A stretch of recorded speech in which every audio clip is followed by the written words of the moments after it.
What's going on, Freight Skills? Welcome to another video. And in this video, you guys seem to really like when I talk about things about shippers. So I'm going to talk a little bit about researching shippers. What does it mean to research your shippers? You get a bunch of people on YouTube and a bunch of other freight trainers telling you, oh, make sure you research your customers before you call, but nobody actually tells you what it means to research your customers. What do you need to know about them so that you don't sound stupid when you pick up the phone and ask them for their business, right? Because asking for somebody's business is a very invasive thing. People don't take kindly to people just blasting out inconsiderate phone calls asking for things. It means a lot to people on the other side of the phone when you can actually show that you did your homework and you're serious about this and you want to help them, right? Part of that and the beginning of that is properly getting to know them and researching the business. So in this video, I'm going to tell you just 2 things that you need to research about your customers before you give them a call. But before we get into that, as always, make sure you like, subscribe to this channel so that this video can get out to more freight brokers and truckers and dispatchers, and we can start making the industry a better place, right? We want a supportive community in here. That's what we're all about. So every share that we get means a ton to me, okay? So let's talk about getting to know your customers before they're a customer.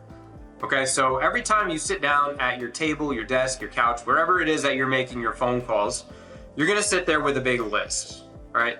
Now, the difference between a successful broker and someone who is struggling for 6 to 12 months is the amount of research and pre-planning that they put in to the planning stage, the calling stage, right? A lot of your phone calls don't start the day that you pick up the phone. They started the night, week before, right? The night or the week. I was talking to one of my shippers a few weeks ago. We were talking and she told me that she was getting 50 to 60 calls from brokers per day. That is staggering.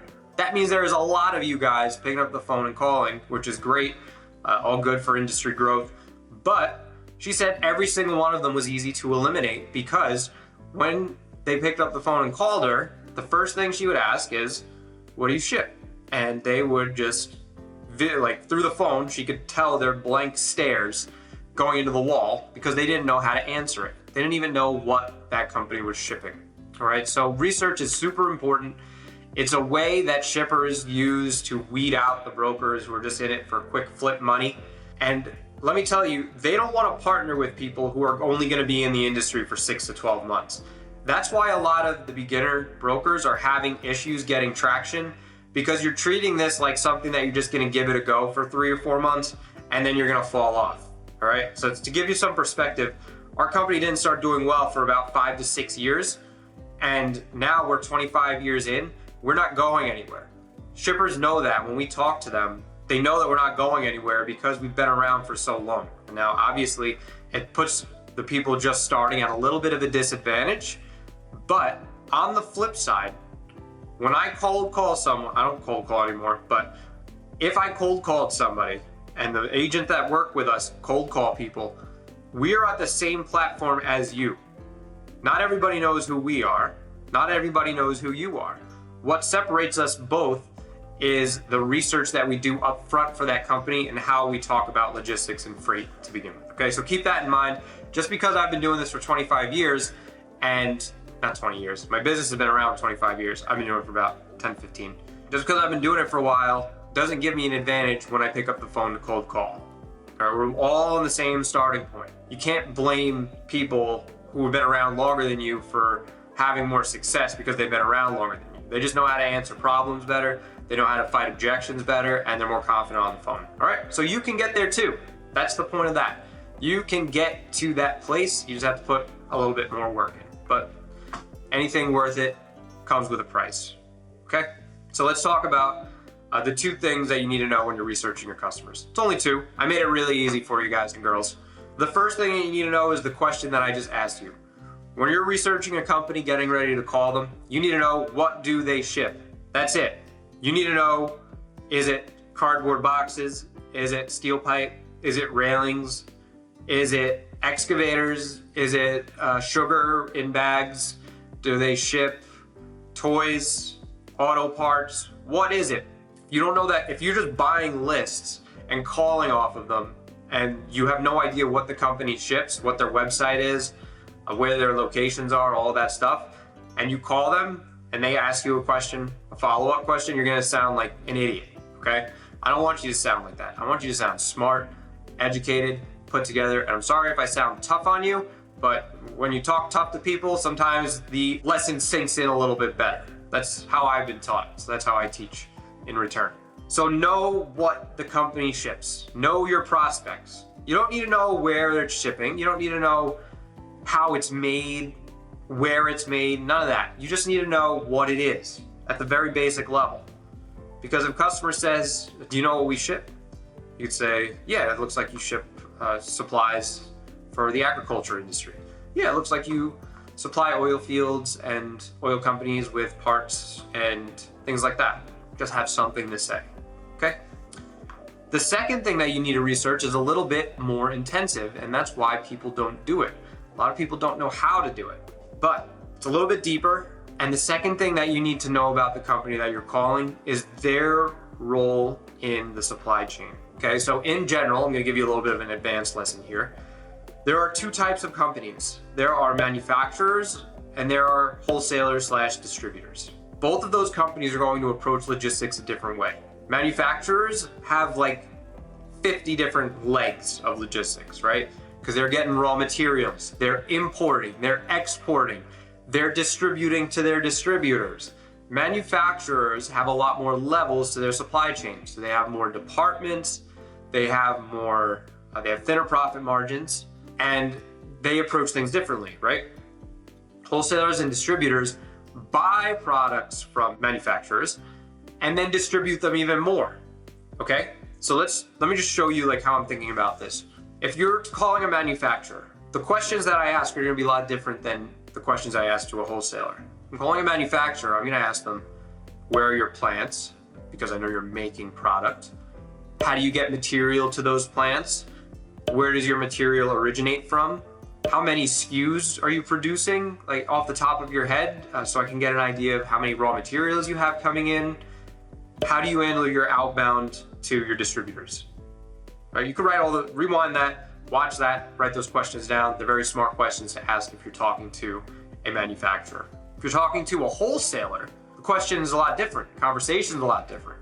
Because now you're asking them, when you buy your goods, do you handle the transport or is that handled from the sellers? That's important to know because every single time they make a purchase order, that's a truckload, that's an LTL.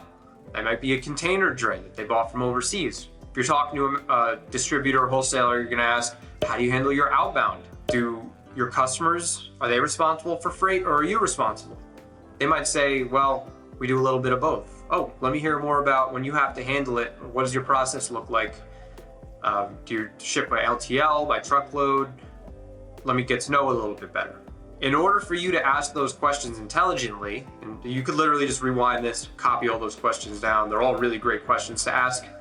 You need to know where they fall in on the spectrum. If you're talking to a manufacturer, they're gonna have a lot more going on than a distributor or a wholesaler, right? Just to put it in perspective, a manufacturer would be someone like a brand. Like a brand manufactures their stuff, like Quaker. Quaker Oats is a manufacturer.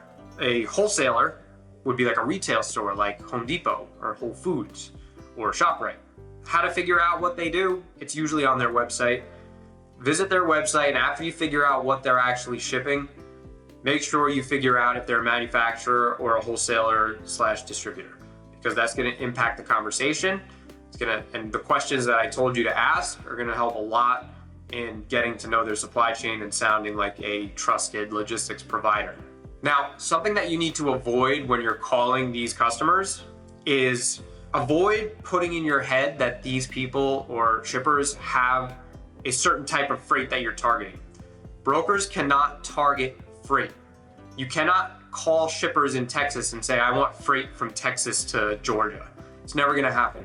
You can't even say, I wanna call shippers who do truckloads. I wanna call shippers who do dry bulk. I wanna call shippers who do air freight. You don't dictate how their freight moves, they do, okay? So all the time, I see these posts in groups and I get emails and messages and people say, hey, I'm looking for a broker to give me long haul truckload freight dedicated from Georgia to Texas. And I'll say, well, you're out of your mind, because a broker can't even call a customer and say, hey, I'm looking for long haul freight from Georgia to Texas. Oh yeah, it has to be dedicated. That just doesn't happen. We don't know what is going to be on the other end of the phone call. You never do. Okay, so don't put in your mind that you want to focus on this specific niche of freight of truckloads in the Northeast region, because then all the customers you call who are perfectly good and have freight in the Southwest or the Southeast aren't going to talk to you, because they're going to say, oh, Damien wants freight in the Northeast. I have freight in the Southeast. It's the same freight, but I'm not calling Damien because he wants to do the Northeast. No problem. You have to think about the words that you use, and I have plenty of videos on this. You could go back to my channel and watch them. Don't niche down on the same stuff. You have to go broad. There's no benefit to you being the Northeast truckload master versus the Southeast truckload master. It doesn't matter. I gladly have never niched down on a single thing in our entire career. I'm very passionate about the niching down topic. I think it's stupid. I'll debate anybody on it. The reason that we have grown to the size that we are is because we have the answer to every single customer's freight. I've done everything from storage to hazmat, air freight, ocean freight, drayage, at least 20 to 25 different modes of transport. And I love it when people say, oh, I'm niching down. I only want to do cardboard boxes or steel pipes. Like, oh, great. You could do that. I'm going to do all the high value freight that nobody else is going after. Okay? So just my little rant about niching down. So just to rewind a little bit and to recap what we went over, before you call a customer, you need to know at least two things. You need to know, number one, what are they shipping? You don't need to know how it's made. You don't need to know where it is. You just need to know, what are you shipping? The second thing you need to know is, what part of the logistics process are they in? Are they manufacturers or are they wholesalers and distributors? Because both of those have different ways that they handle the supply chain, and asking those questions to them based on where they are makes you sound a lot more like you know what you're doing, whether you do or don't. It's very intelligent. It shows them that you can be a trusted partner for them and that you're in it to help them, because you want to get to know their needs rather than just try to sell them some trucks. So I hope you enjoyed this video / rant. It will help you in your customer prospecting. The more you know about your customers upfront before you call them, the more successful you're going to be on the phone. All right, so before you go, make sure you like and subscribe to this channel if you haven't already. About like 70% of the people that watch my videos don't subscribe to the channel, which is really weird. I'm for it. I love just helping whoever I can. But if you can, it helps me even more if you click that subscribe button. Now, before I do sign off, I do want to invite you to join my free group. It's the best place to get in touch with me directly without being in one of my programs. It is linked right down below. It says the Freight Broker Network. Just click that link, fill out your info, and I will send you an invite. Let yourself into the group. Go through all the posts that I've made, interact, ask questions. It's there for you to network. And it's spam free, because every single spam post that I get on it, I immediately delete and ban the member. All right, so it's a really supportive community. It's spam free, it's not annoying, it's not gonna blow you up every single day. It is on Facebook, so if you don't have Facebook, the best thing you can do is stay on the channel to stay up to date with all the stuff that we have going on. All right, hope you enjoyed this video. Until the next one, I'll talk to you soon.